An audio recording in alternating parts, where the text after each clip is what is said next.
Hi hello ನಮಸ್ಕಾರ ಎಲ್ರಿಗೂ welcome to our YouTube channel the update Kannadiga. ಬೆಳಿಗ್ಗೆ 6:30 ಶೋಗೆ ಎದ್ದು ಚಾಲೆಂಜಿಂಗ್ ಸ್ಟಾರ್ ದರ್ಶನ್ ಅವರ ಮೋಸ್ಟ್ ಎಕ್ಸ್ಪೆಕ್ಟೆಡ್ ಚಿತ್ರ ದಿ ಡೆವಿಲ್ ಚಿತ್ರ ನೋಡ್ಕೊಂಡು ಬಂದೆ. ಬನ್ನಿ ಟೈಮ್ ವೇಸ್ಟ್ ಮಾಡ್ದಂಗೆ ಫಿಲಮ್ ಹೇಗಿದೆ ಅಂತ ಹೇಳ್ತೀನಿ. ಅದಕ್ಕೂ ಮುಂಚೆ ನೀವಿನ್ನೂ ನಮ್ಮ ಚಾನಲ್ಗೆ ಸಬ್ಸ್ಕ್ರೈಬ್ ಮಾಡ್ಕೊಂಡಿಲ್ಲ ಅಂದರೆ ದಯವಿಟ್ಟು ನಮ್ಮ ಚಾನಲ್ನ ಫಾಲೋ ಮಾಡಿ ಸಬ್ಸ್ಕ್ರೈಬ್ ಮಾಡಿ ಅಂತ ಹೇಳ್ತೀನಿ. ಮೂವಿ ಬ್ಯಾಕ್ ಡ್ರಾಪ್ ಏನಪ್ಪಾ ಅಂತಂದ್ರೆ, ಫಸ್ಟ್ ಸ್ಟಾರ್ಟ್ ಆಗ್ತಿದ್ದಂಗೆ ಅಲ್ಲೊಂದು ರಾಜಕೀಯ ವ್ಯವಸ್ಥೆ ಇರುತ್ತೆ. ಅಲ್ಲೊಬ್ಬ ಮುಖ್ಯಮಂತ್ರಿ, ಅವನ ಮೇಲೆ ಒಂದು ಭ್ರಷ್ಟಾಚಾರ ಆರೋಪ ಬಂದಾಗ ಅವನು ಆ ಕುರ್ಚಿ ತ್ಯಾಗ ಮಾಡಕ್ಕೆ ರೆಡಿ ಇರೋದಿಲ್ಲ. ಆ ತ್ಯಾಗ ಮಾಡಿದ್ರು ನನ್ ಬಿಟ್ರೆ ನನ್ನ ಮಗನೇ ಆಗ್ಬೇಕು ಅನ್ನೋದೊಂದು ಹಠ ಅವ್ರಿಗೆ.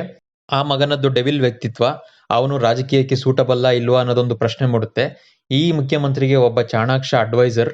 ಸೊ ಈ ಅಡ್ವೈಸರ್ ಈ ಸಮಯದಲ್ಲಿ ಒಂದು ಚದುರಂಗದ ದಾಳವನ್ನು ಉಳಿಸ್ತಾರೆ. ಹೇಗೆ ತಮ್ಮ ಕುರ್ಚಿಯನ್ನ ಉಳಿಸ್ಕೊಬೇಕು ಹಾಗೂ ಅವರ ಮುಖ್ಯಮಂತ್ರಿ ಮಗನನ್ನ ಸಿಎಂ ಮಾಡಬೇಕು ಅನ್ನೋದೊಂದು. ಆ ದಾಳ ತುಂಬಾ ಚೆನ್ನಾಗಿ ನಡೀತಾ ಇರುತ್ತೆ ಅನ್ನೋ ಸಮಯದಲ್ಲಿ ದಿ ಡೆವಿಲ್ ಎಂಟ್ರಿ ಆಗ್ತಾನೆ. ಈ ಡೆವಿಲ್ ಎಂಟ್ರಿ ಆಗ್ತಿದ್ದಂಗೆ ಮುಖ್ಯಮಂತ್ರಿ ಮತ್ತು ಅವರ ಅಡ್ವೈಸರ್ ಅವ್ರ ಪ್ಲಾನ್ ಎಲ್ಲ ಕೆಟ್ಟೋಗುತ್ತೆ. ಆ ಪ್ಲಾನ್ ಹೆಂಗೋ ಅಡ್ಜಸ್ಟ್ ಮಾಡೋ ಅಷ್ಟರಲ್ಲಿ ಅಲ್ಲೊಂದು ಹೆಣ್ಣಿನ ಎಂಟ್ರಿ. ಇಲ್ಲಿ ಒಂದು ಸಿಂಬಾಲಿಕ್ ಆಗಿ ಫಿಲಂ ಫುಲ್ ತೋರಿಸ್ತಾ ಹೋಗ್ತಾರೆ. ರಾಮಾಯಣ ಆಗಿರ್ಬೋದು, ಕುರುಕ್ಷೇತ್ರ ಆಗಿರ್ಬೋದು, ಒಂದು ಹೆಣ್ಣು ಎಂಟ್ರಿ ಆದ್ರೆ ಒಂದು ಹೆಣ್ಣಿನಿಂದ ಏನೆಲ್ಲ ನಡಿಬಹುದು ಅನ್ನೋದನ್ನು ತೋರಿಸ್ತಾ ಹೋಗ್ತಾರೆ. ಮತ್ತೆ ಹೆಣ್ಣು ಮತ್ತೆ ಪದವಿ ಹಿಂದೆ ಹೋದ್ರೆ ಏನೆಲ್ಲ ಅನುಭವಿಸಬೇಕಾಗುತ್ತೆ ಅನ್ನೋದೊಂದು ವಿಷಯ ಇಲ್ಲಿದೆ. ಕೊನೆಗೆ ಮುಖ್ಯಮಂತ್ರಿ ಯಾರಾಗ್ತಾರೆ ಅನ್ನೋದೇ ಚಿತ್ರದ ಒಂದು ಕನ್ಕ್ಲೂಷನ್. ಇದು ಚಿತ್ರದ ಒನ್ಲೈನ್ ಸ್ಟೋರಿ. ಇನ್ನು ಡೆವಿಲ್ ಯಾರು, ದರ್ಶನ್ ಅವ್ರ ಕ್ಯಾರೆಕ್ಟರ್ ಏನು, ದರ್ಶನ್ ಅವ್ರ ಪಾತ್ರ ಏನ್ ಮಾಡುತ್ತೆ ಅಂತ ಹೇಳೋದಾದ್ರೆ, ನಾನು ಅದನ್ನ ಈ ವಿಡಿಯೋದಲ್ಲಿ ರಿವೀಲ್ ಮಾಡೋದಿಲ್ಲ. ಅದನ್ನ ನೀವು ಥಿಯೇಟರ್ ನೋಡ್ಬೇಕು. ಯಾಕೆಂದ್ರೆ ನಾನು ಅದನ್ನ ರಿವೀಲ್ ಮಾಡಿದ್ರೆ ನಿಮಗೆ ಫಿಲಮ್ ಮಜಾ ಬರೋದಿಲ್ಲ. ಇನ್ನು ದರ್ಶನ್ ಅವ್ರು ಹೇಗೆ ಮಾಡಿದ್ದಾರೆ ಅಂತ ಹೇಳೋದಾದ್ರೆ, ಇದರಲ್ಲಿ ದರ್ಶನ್ ಅವರೇ ಡೆವಿಲ್ ಅಲ್ಲ, ದರ್ಶನ್ ಅವ್ರಿಗೆ ಡೆವಿಲ್ ಎದುರಾಗುತ್ತಾ ಅದನ್ನ ನೀವು ಥಿಯೇಟರ್ ನೋಡ್ಬೇಕು. ಬಟ್ ಅವರು ಒನ್ ಮ್ಯಾನ್ ಆರ್ಮಿ ತರ ಈ ಫಿಲಮ್ ನ ಕ್ಯಾರಿ ಮಾಡಿದ್ದಾರೆ. ಅವರ ಒಂದು ಸ್ಟೈಲ್ ಆಗಿರ್ಬೋದು, ಒಂದು ಮ್ಯಾನರಿಸಮ್ಸು, ಡೈಲಾಗ್ಸು, ಸ್ಟೈಲು, ಸ್ವಾಗರು ಎಲ್ಲ ಅವ್ರ ಅಭಿಮಾನಿಗಳಿಗೆ ಒಂದು ಫೀಸ್ಟ್ ಅಂತಾನೆ ಹೇಳ್ಬೋದು. ಅವ್ರ ಅಭಿಮಾನಿಗಳು ಕಾಯ್ತಾ ಇದ್ದಂಗೆ ದರ್ಶನ್ ಅವರು ಅವ್ರ ಎಕ್ಸ್ಪೆಕ್ಟೇಷನ್ ರೀಚ್ ಮಾಡ್ತಾರೆ. ದರ್ಶನ್ ಅವ್ರನ್ನ ಇದರಲ್ಲಿ ನೀವು ವಿಭಿನ್ನ ಅವತಾರಗಳಲ್ಲಿ ನೋಡಬಹುದು. ನವಗ್ರಹ ಮೂವಿ ನಂತರ ಒಂದು ಬೇರೆ ರೀತಿಯ ಒಂದು ಮ್ಯಾನರಿಸಮ್, ಬೇರೆ ರೀತಿಯ ಒಂದು ಪಾತ್ರ ಪೋಷಣೆಯನ್ನು ಮಾಡಿದ್ದಾರೆ ದರ್ಶನ್ ಅವರು ಇದರಲ್ಲಿ. ಇನ್ನು ದರ್ಶನ್ ಅವ್ರ ಫ್ಯಾನ್ಸ್ಗೆ ಇದು ಇಷ್ಟ ಆಗೋದ್ರಲ್ಲಿ ಯಾವುದೇ ಎರಡು ಮಾತಿಲ್ಲ. ಇನ್ನು ದರ್ಶನ್ ಅವ್ರನ್ನ ಬಿಟ್ರೆ ಇನ್ನು ಮುಖ್ಯಮಂತ್ರಿ ಪಾತ್ರದಲ್ಲಿ ಮಾಡಿರುವಂತಹ ಮಹೇಶ್ ಮಂಜರೇಕರ್ ಅವರು ಚೆನ್ನಾಗಿ ಮಾಡಿದ್ದಾರೆ. ದರ್ಶನ್ ಅವ್ರನ್ನ ಬಿಟ್ರೆ ತುಂಬಾ ಇಂಪಾರ್ಟೆಂಟ್ ರೋಲ್ ನ ಪ್ಲೇ ಮಾಡಿರೋದು ಅಚ್ಯುತ್ ಕುಮಾರ್ ಅವರು. ಅಚ್ಯುತ್ ಕುಮಾರ್ ಅವರು ಅಷ್ಟೇ ತುಂಬಾ ಅದ್ಭುತವಾಗಿ ಮಾಡಿದ್ದಾರೆ. ತುಂಬಾ ಅಂಡರ್ ಪ್ಲೇ ಮಾಡಿದ್ದಾರೆ, ತುಂಬಾ ಸಟಲ್ ಆಕ್ಟಿಂಗ್ ಮಾಡಿದ್ದಾರೆ. ಅದ್ ಬಿಟ್ರೆ ಇನ್ನು ಹೀರೋಯಿನ್ ಪಾತ್ರ ಫಸ್ಟ್ ಮೂವಿ ಆಗಿದ್ರು ಪ್ರಾಮಿಸಿಂಗ್ ಆಗಿ ಕಾಣಿಸ್ತಾರೆ ರಚನಾ ರೈ ಅವರು. ಇನ್ನು ಈ ಚಿತ್ರದಲ್ಲಿ ನನಗೆ ಇನ್ನೊಂದು ಇಷ್ಟ ಆಗಿದೆ ಏನಂತಂದ್ರೆ, ನಮ್ಮ ಯೂಟ್ಯೂಬ್ ಸ್ಟಾರ್ಸ್ ಆಗಿರ್ಬೋದು ಮತ್ತೆ ರಿಯಾಲಿಟಿ ಶೋದ ಕಾಮಿಡಿ ಆಕ್ಟರ್ಸ್ ಆಗಿರ್ಬೋದು, ಕಿರುತೆರೆಯ ಸಾಕಷ್ಟು ಆಕ್ಟರ್ಸ್ ಗಳಿಗೆ ಅವಕಾಶ ಕೊಟ್ಟಿರೋದು ಖುಷಿ ಆಯ್ತು. ಬಿಗ್ ಬಾಸ್ ಖ್ಯಾತಿಯ ಗಿಲ್ಲಿ ನಟ ಅವರಿದ್ದಾರೆ, ಹುಲಿ ಕಾರ್ತಿಕ್, ಜಗ್ಗಪ್ಪ, ರಾಘು, ಮಂಡ್ಯ ಸಿದ್ದು, ಈಗ ಹಲವಾರು ಜನ ಆಕ್ಟ್ ಮಾಡಿದ್ದಾರೆ. ಇನ್ನು ಸುಧಾಕರ್ ಅವರ ಕ್ಯಾಮ್ರಾ ವರ್ಕ್ ಚೆನ್ನಾಗಿದೆ. ಇನ್ನು ಅಜನೀಶ್ ಲೋಕನಾಥ್ ಅವರ ಸಂಗೀತ ಮತ್ತೆ ಹಿನ್ನೆಲೆ ಸಂಗೀತ ಇನ್ನೂ ಸ್ವಲ್ಪ ಚೆನ್ನಾಗಿರ್ಬೋದಿತ್ತು. ಸೊ ಇಷ್ಟು ಹೇಳ್ತಾ ಇದೆಯಾ ಅಂತಂದ್ರೆ, ಕಂಪ್ಲೀಟ್ ಮೂವಿ ತುಂಬಾ ಚೆನ್ನಾಗಿದೆಯಾ ಅಂತ ಹೇಳೋದಾದ್ರೆ, ಹಂಗಾದ್ರೆ ಮೂವಿ ಲೂಪ್ ಹೋಲ್ಸ್ ಏನು ಇಲ್ವಾ ಅಂತ ಕೇಳೋದಾದ್ರೆ ಖಂಡಿತ ಇದೆ.